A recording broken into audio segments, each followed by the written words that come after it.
우리가 함께 요한복음 4장 20절에서 24절의 말씀을 통해서 영과 진리로 예배하는 시대라는 제목으로 함께 말씀을 나누고자 합니다. 제가 본래 설교 제목으로 잡았던 것은 제2의 종교개혁, 이렇게 원래 설교 제목을 잡았는데 그럼 좀 너무 이렇게 좀 추상적인 것 같아서 제2의 종교개혁이 뭐냐 이런 고민하면서 제2의 종교개혁이란 말은 영과 진리로 예배하는 시대가 도래하는 것이 바로 제2의 종교개혁이다. 저는 이제 그렇게 생각을 했습니다. 1517년 마르틴 루터가 종교개혁을 한 이후에 개신교회는 지난 500년 이상 종교개혁 기념주의를 지켰습니다. 그러나 개신교라고 하는 이름답게 정말 끊임없이 갱신하고 개혁했나 이런 것들을 자문해 볼 수밖에 없는 그러한 현실입니다. 100주년 기념교회를 은퇴한 이재철 목사가 있습니다. 이재철 목사님이 이번 코로나19에 대해서 평가를 하면서 이런 이야기를 했어요. 개신교 교회가 스스로 개혁하지 않으니 하나님께서 대포를 쏘신 사건이 바로 코로나19다. 이렇게 이야기를 했습니다. 그 이야기의 의미는 이렇습니다. 중세 시대에는 이렇게 성을 높게 쌓고 성벽을 잘 쌓으면 그러면 이제 자기네들을 지킬 수가 있었어요. 그래서 성을 쌓는 일이 곧 국방을 지키는 일이었고, 성을 쌓는 일이 곧 자신을 지키는 일이었었죠. 그런데 대포가 등장을 하게 된 거예요. 맨 처음에 대포는 별 의미 없었지만 점점 이 대포의 타격성과 폭발, 파괴력이 향상이 되면서 이제는 저런 성을 쌓아도 소용이 없었죠. 그러니까 대포의 발달로 인해서 중세의 성벽들과 저런 성이 무용지물이 되면서 근대 세계로 들어서게 되는 것이죠. 그러니까 이런 것들을 비유하고 있습니다. 그래서 이제 지난 2000년 우리 교회가 생기고 나서 2000년이 됐는데 그 이전에 어떤 상황에서도 우리가 예배가 멈춰진 적이 없었거든요. 1차 대전, 2차 세계대전 때도 교회에서 주일이면 모여서 예배를 드렸는데 난생 처음으로 저희들이 이제 예배를 드리지 못하는 그런 상황을 맞이하게 된 거예요.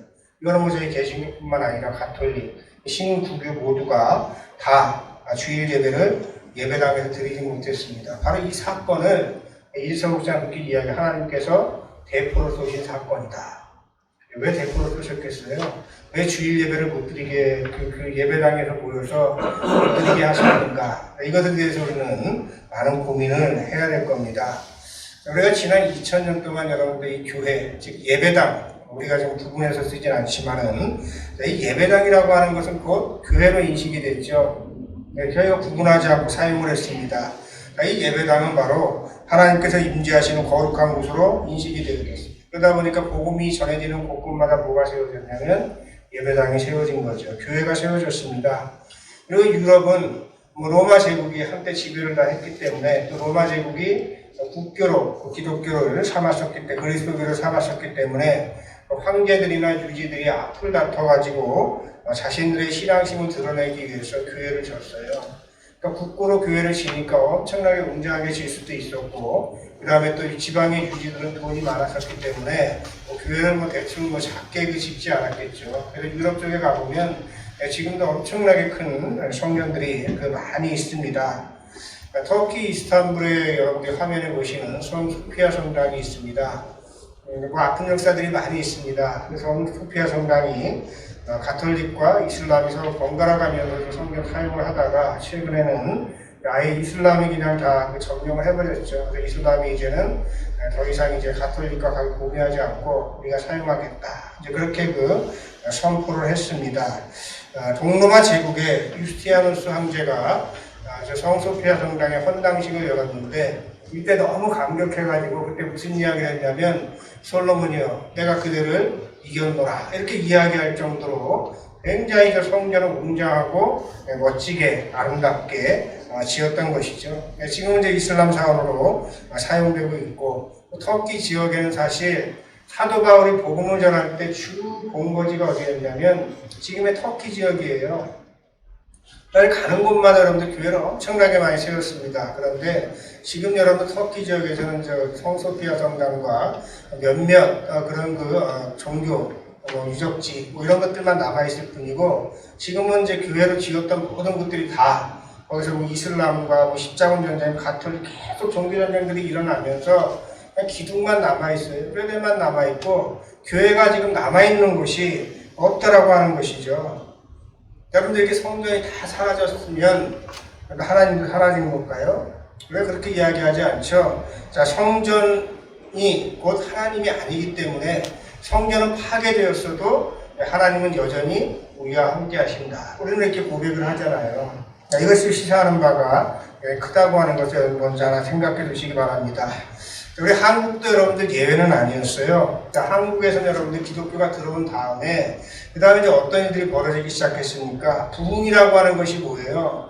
부흥은 그 대형교회를 이루는 것이고 성전 건축은 그 교회에 속한 사람들의 신앙을 확증하는 이런 수단으로 변질이 되어버렸던 것이죠. 그러다 보니까 교회가 생기면은 그 교회마다 다 뭐 하기 위해서 힘썼냐면 성전 건축에 몰두를 했어요. 전부 다.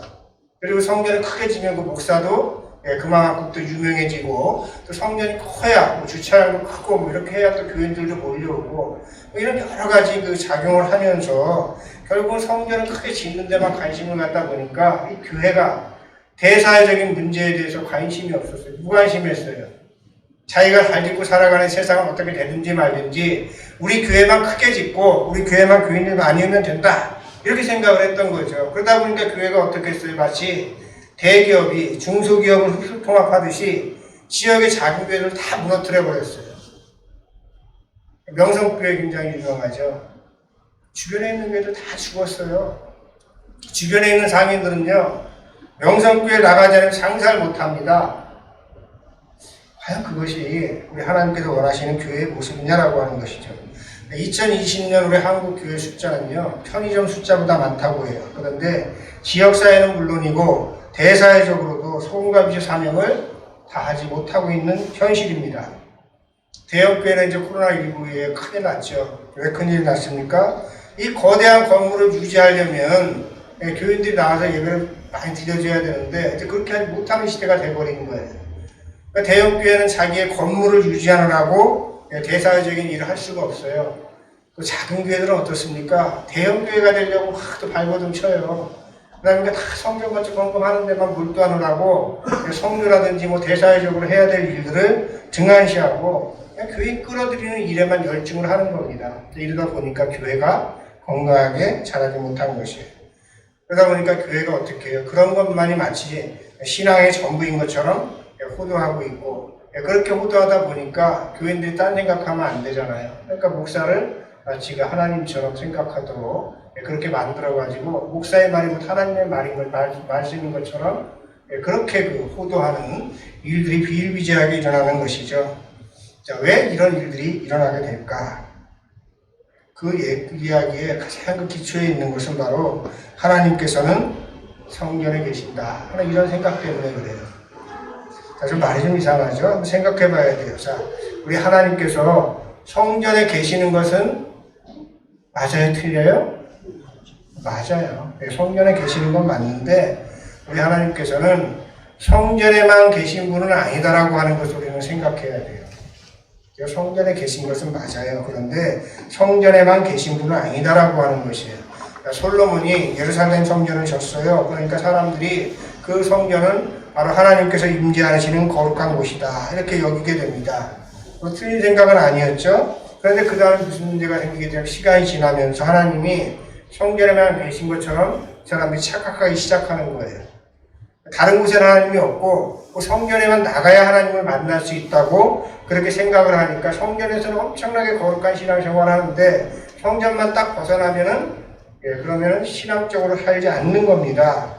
그래서 나중에는 이 사람들이 성전은 곧 하나님이다 이런 생각이 굳어지기 시작하면서 수단과 목적이 뒤바뀌게 되어버린 것이에요. 그래가지고 결국은 어떻게 됩니까? 성전에서 하나님과는 전혀 상관이 없는 그런 종교적인 상업행위를 하면서도 하나님을 섬긴다 이렇게 그 이야기를 하는 겁니다. 그리고 여러분들 솔로몬의 성전에 그 예루살렘 성전에 각종 그 우상들을 갖다가 쫙 갖다 놓고 거기서 예배하면서도 우리는 하나님을 섬긴다 이렇게 이야기하는 거예요. 자, 그러니까 여러분들 어떻게 합니까? 기원전 7세기에 예레미야 예언자가 있었죠. 자, 이러한 종교적인 상업행위에 대해서 신랄하게 비판을 해요. 너희를 회개하지 않으면 망할 수밖에 없다. 그런데 끝내 그들은 돌이키지 않죠. 그래서 결국은 어떻게 합니까? 기원전 586년에 바벨론을 통해서 예루살렘 성전을 다 무너뜨려 버리는 거예요. 그러고 나니까 그 사람들이 그제서야 이제 깨닫게 되는 거예요. 이제 바벨론에 포로로 끌려가가지고 거기에서 이제 다 해파된 그 예루살렘 성전을 기억하면서 하나님 앞에 회개 기도를 하면서 이곳에도 하나님이 계시구나. 바벨론에도 하나님이 계시고 우리가 예루살렘 성전을 그리워하면서 기도하는 그 발강가에도 하나님께서 계시는 것이구나.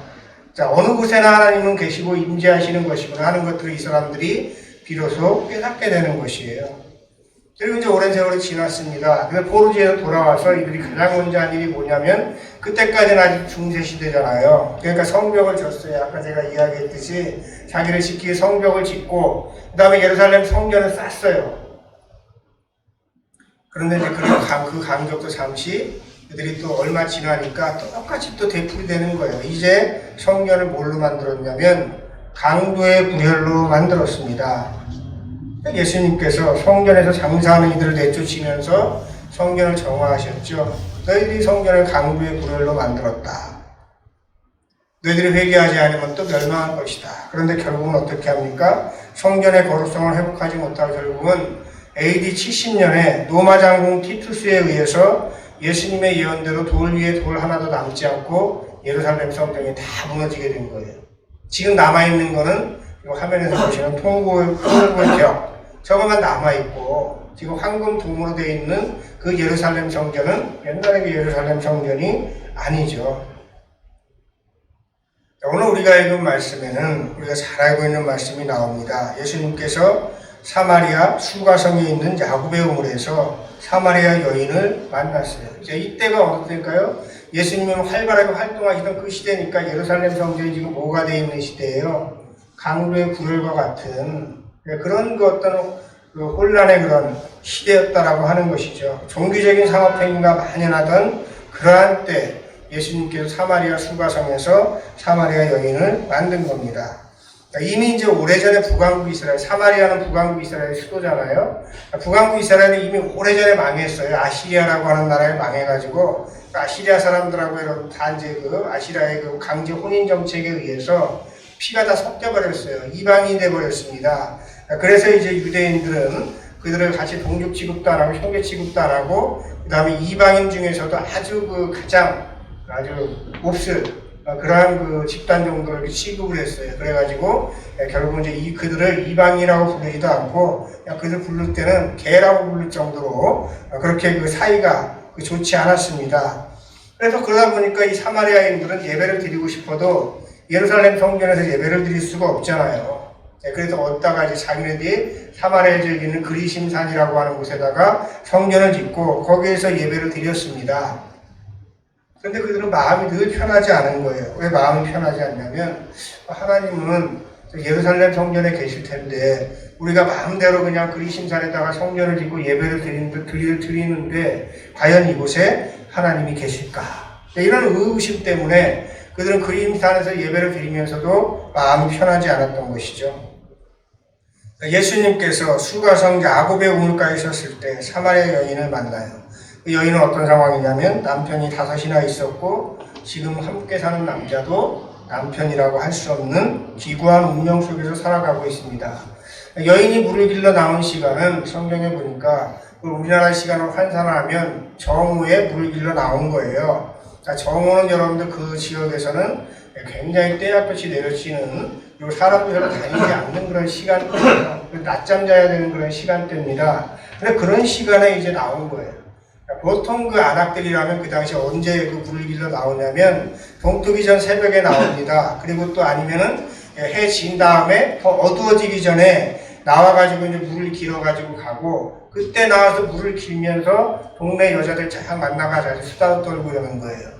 그래서 우리 옛날에 빨래터도 그랬죠. 빨래터면 아무 때나 가도 물어도 되지만 주로 이제 모이는 시간대가 있잖아요. 그때 모여가지고 빨래하면서 그 동네에서 일어나는 모든 그 일들에 대해서 같이 이야기하고 정보도 나누고 소통하고 이렇게 하는 거예요. 그러면 우리 모여가지고 무슨 이야기를 합니까? 그 동네에서 뭐 좋은 얘기도 많이 하지만 나쁜 이야기들도 많이 하겠죠.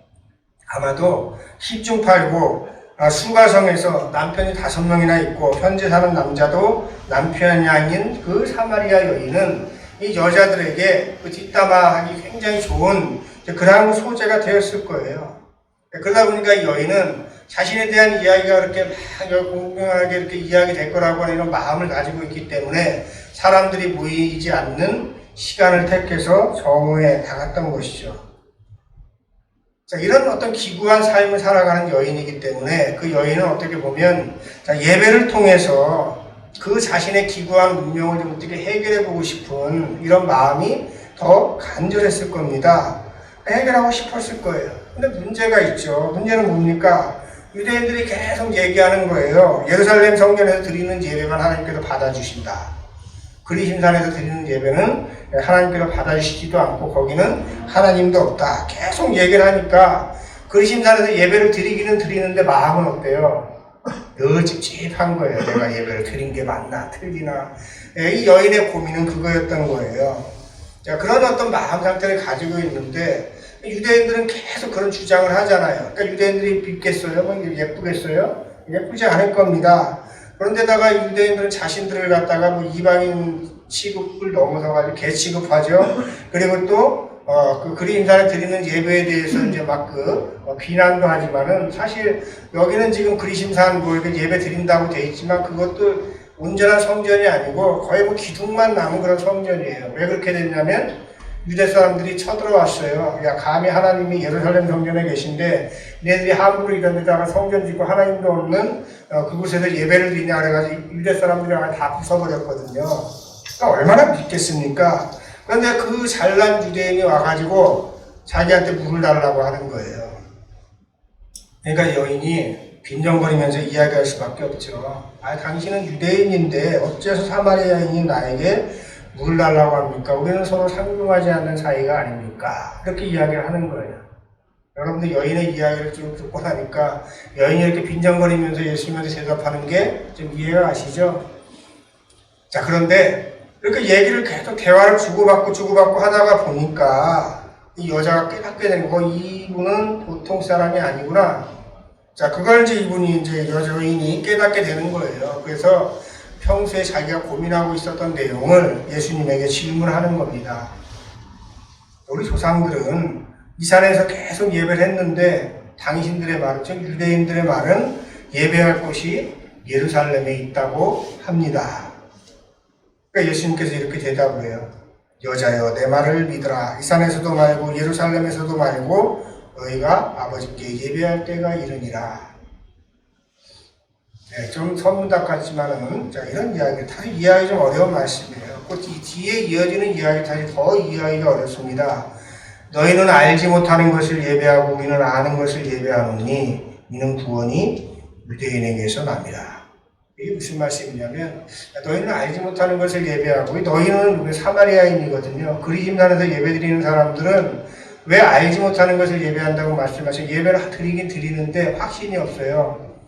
여기 하나님이 계신지 안 계신지 확신이 없어요. 예루살렘에 있다고 하도 그냥 그 이야기 너무 많이 들어가지고 예배를 드리면서도 확신이 없는 거예요. 그 다음에 우리는 아는 것을 예배하노니 이거 우리는 뭐냐면 유대인들이 예루살렘 성전에서 예배할 때는 이곳에서 하나님께서 임재하는 곳이다. 그래가지고 너무나 큰 확신을 가지고 예배를 드리는 거예요. 이 예배를 하나님께서 받아주실 것이다. 그런데 이 말씀은 뭐냐면 이런 뜻이에요. 너희는 확신 없이 예배드리고 거기는 확신에 차서 예배드리지만은 둘 다 형식적인 예배에 불과하다. 지금 그걸 지적하는 말씀이에요. 그걸 지적하는 말씀이고 뒤에 구원이 유대인에게서 남이라 라고 하는 이런 말씀으로 전통적인 걸 이야기하는 것이죠. 아브라함의 계보로부터 해가지고 지금까지 쭉 유대인들을 통해서 복음이 전해지고 있다. 그건 그 정도를 이야기하고 있는 그러한 말씀입니다. 이 말씀 뒤에 정말 중요한 말씀이 이어지고 있는 것이죠. 그 중요한 말씀은 여러분들도 잘 알고 있는 말씀입니다. 아버지께 참되게 예배하는 자들은 영과 진리로 예배할 때가 오나니 곧 이때라. 아버지께서는 자기에게 이렇게 예배하는 자를 찾으시느니라. 하나님은 영이시니 예배하는 자가 영과 진리로 예배할지니라. 이런 예배를 드릴 때가 언제라는 거예요? 이때라고 하는 거예요. 자, 이 말씀의 뜻이 뭡니까? 자, 예배는 특정 장소나 공간에서 드리는 것이 아니라 예수님의 이름으로 예배하는 모든 예배는 다 하나님께서 받으신다. 자, 이런 뜻이 되겠습니다. 그러니까 이 말씀을 예수님이 하실 때 그 말씀이 뭐냐면 바로 예루살렘 성전에만 하나님을 가둬두는 그러한 형태에 대한 비판이었어요. 그래서 하나님께서는 어디에서든지 영과 진리로 예배함을 받으시는데 지금까지는 다 사마리아 사람들도 그렇게 생각하고 유대인들도 예루살렘 성전에서만 예배드려야 그 예배를 받으신다고 그렇게 생각하고 있었던 거예요. 그러니까 예수님께 그거 아니다. 지금부터는 예루살렘 성전에서만 예배드려서 되는 그게 아니고 어느 곳에서든지 신령과 진정으로 예배와 하나님께 다 받아주신다. 우리에서 오해하지 말아야 될 말씀, 이야기는 그렇다고 해서 예루살렘 성전에서 예배드리는 거 하나님께서 안 받으신다 이런 얘기를 하신 게 아니에요. 자, 어느 곳에서 예배하든지 영과 진리로 신령과 진정으로 예배드려야 된다. 단지 그때는 너무 예루살렘 성전이 강도의 구레같이 되어 있으니까 그리고 사마리아 여인도 거기에 다 그냥 세뇌가 되어 있으니까 그 말씀하신 거예요. 성전은 필요해. 성전은 필요하지만 성전 장소 그 자체가 건물 자체가 신성시되거나 하나님을 그곳에 가두면 안 된다. 그 말씀을 하고 계시는 것이에요. 예수님의 이 말씀을 가장 잘 이해했던 사람이 있는데요. 그 사람은 누구냐면 바로 초대교회 집사 스데반이었어요. 여러분들 스데반이 여러분들 활동하는 시기도 바로 예루살렘 성전이 강도의 불혈로 여전히 그냥 예수님이 돌아가신 다음에도 예루살렘 성전은 바뀌지 않았어요. 예수님께서 33살에 돌아가셨으니까 대략적으로 이제 우리가 그렇게 알고 있잖아요. 그래서 33년에 돌아가셨다고 우리가 알고 있는데 스데반은 순교를 35년에 했으니까 예수님이 십자가에 돌아가시고 부활승천하신 후에 한 2년 정도 있다가 순교를 당한 거예요. 어떤 사람들에게 이 사람 스데반이 돌을 맞아 죽었냐면 회당주의자들, 즉 예루살렘 성전을 가장 거룩한 곳이라고 여겼던 그 사람들에게 돌에 맞아서 죽었던 거예요. 모함으로. 자, 이런 이야기가 나옵니다. 사도행전 6장에서 7절에 스데반 순교와 관련된 이야기가 나오는데 스데반을 그 모함하는 사람들이 거짓말로 사람들을 매수를 해요. 그래가지고 뭐라고 이야기하냐면 저 스데반이 하나님과 모세를 모독했다. 이렇게 이야기를 하면서 거룩한 곳, 즉 성전과 모세의 율법을 거슬러서 말했다. 자, 이렇게 그 모함을 합니다. 이렇게 이야기를 하니까 스데반이 6장 14절에서 이렇게 이야기를 해요. 나사렛 예수가, 즉 예수님께서 이곳이 어디 예루살렘 성전, 이곳을 헐고 모세가 전해준 규례를 고치겠다고 말씀하셨다. 이렇게 이야기를 하는 거예요. 그러니까 예수님께서 이 성전을 헐 것이다. 돌 위에 돌 하나 남지 않고 헐릴 것이다 말씀을 했는데 여전히 건재하고 있잖아요. 근데 스데반이 또 이야기를 하는 거예요. 예수님께서 이 성전을 헐 것이라고 이야기했고 모세의 규례를 고치겠다고 말씀하셨어. 그렇게 이야기하면 사도행전 7장이 굉장히 길게 변론을 해요. 그 변론의 내용이 뭐냐면 하나님이 아브라함이 하란에 있을 때 또 메소포타미아에 있을 때 그때도 하나님께서 함께 하셨었고 그 다음에 또 요셉이 이집트에 있을 때도 그 이집트에도 하나님이 함께 계셨고 야곱이 세겜에 있을 때에도 하나님이 함께 계셨고 모세가 미디안 광야에 있을 때에도 하나님이 함께 계셨고 그 모든 곳들이 하나님이 함께 계셨고 그들이 거기서 예배를 드릴 때 하나님께서 그 예배를 받으셨다. 이렇게 반론하면서 너희들은 지금 예루살렘 성전에서만 예배 드리는 것을 예배라고 하는데 그게 아니다. 자, 그렇게 이야기를 하는 거예요. 그러면 스데반이 이야기합니다. 하나님을 만나는 것이 거룩한 곳이고 그것이 바로 성전이고 그것이 예배하는 장소지 예루살렘 성전 자체가 거룩한 것이 아니다. 그렇게 이야기를 하는 거예요. 그러니까 여러분들 어떻게 하는데 그 얘기를 들은 사람들이 회개하지 않습니다. 오히려 박해자들이 그를 향해서 어떻게 하냐면 이를 갈고 큰 소리를 지르며 귀를 막고 달려들어서 그를 돌로 쳐버렸어요. 지금 순교를 한 거죠. 그런데 굉장히 우리가 생각해보면 무서운 이야기이기도 하고 성전에 대한 어떤 잘못된 생각이 어떤 결과를 가져오는가 하는 이런 생각을 할 수가 있겠죠. 자, 우리가 이제 코로나19로 2000년 역사상 처음으로 신구교 모두 성전이라고 하는 공간을 벗어나서 예배하는 경험을 했어요. 그죠? 우리가 가정에서 예배드렸잖아요. 교회에서 우리가 모이지 못했잖아요. 자, 이것이 의미하는 바가 뭘까라고 하는 것을 저는 고민하고 있습니다. 이것은 바로 뭐냐면 영과 진리로 예배하는 시대가 도래했다고 하는 것이에요. 이게 제가 오늘 설교 제목으로 잡은 건데, 코로나19 이후는 우리는 다 소망하고 있어요. 저도 그렇게 됐으면 좋겠지만 부질없는 희망이라고 저는 생각을 하고 있습니다. 뭐냐면 우리 과거 옛날처럼 돌아가고 싶다. 돌아가면 좋겠지만 쉽지 않아요. 이렇게 되기가 힘듭니다. 그럼 이 이후의 시대는 그럼 어떻게 돼야 될 거냐라고 하는 것이요. 예배가 없어지니까, 성전이 없어지니까 교회가 없어져도 돼요? 아니거든요. 그럼 이 시대의 이후는 코로나19 이후는 무슨 시대냐? 바로 우리가 오늘 제목으로 삼은 대로 영과 진리로 예배하는 시대가 시작되었다. 자, 우리는 이런 사인을 우리가 읽어야 되는 것이에요. 그래서 마르틴 루터에 의해서 시작된 종교개혁이 교황이나 그 다음에 그 당시 종교 권력, 또 교회 시스템 이런 것들에 대한 개혁이었다면 코로나19로 시작된 제2의 종교개혁은 이제 특정 공간으로부터의 출애굽이 될 것이다. 이걸 우리가 좀 생각해야 될 필요가 있는 것이에요. 이 부분은 굉장히 복잡한 문제이기 때문에 제가 다음에 한번 준비를 해서 여러분들이 이해하기 쉽게 우리 한남교회가 어떻게 나가야 되고 이 공간을 어떻게 우리들이 활용을 해서 정말 우리가 예배하는 정말 필요한 그러한 그 예배당으로서의 그런 구실을 다 할 수 있을 것인가에 관한 말씀은 나중에 또 한번 정리해서 말씀을 드리도록 하겠습니다. 이 시대는 어떤 시대냐? 결국은 그래서 이제 이 건물적인 이러한 곳에서 드리던 예배가 이제는 영과 진리로 예배하는 시대가 도래하면서 이제 어떤 시대로 우리가 나아가야 되냐면 사도 바울이 이미 얘기했어요. 한 사람 한 사람이 성전이 되는 것이 중요하다라고 하는 겁니다. 내가 바로 성전이 돼야 되는 거예요. 이게 더 어떻게 보면 어려운 문제이기 때문에 제2의 종교개혁이 될 수 있어요. 내가 한 사람이 성전이 되고 내가 발딛고 살아가는 모든 곳에 누가 계셔요? 하나님이 계시는 거예요. 자, 여러분들 이사야 66장 1절 한번 여러분들 보시면 이런 말씀이 있죠. 함께 읽어보겠습니다. 시작. 하늘은 나의 보좌요 땅은 나의 발판이니 너희가 나를 위하여 무슨 집을 지으랴 내가 안식할 처소가 어디랴. 자, 이 말씀이 무슨 말씀이에요?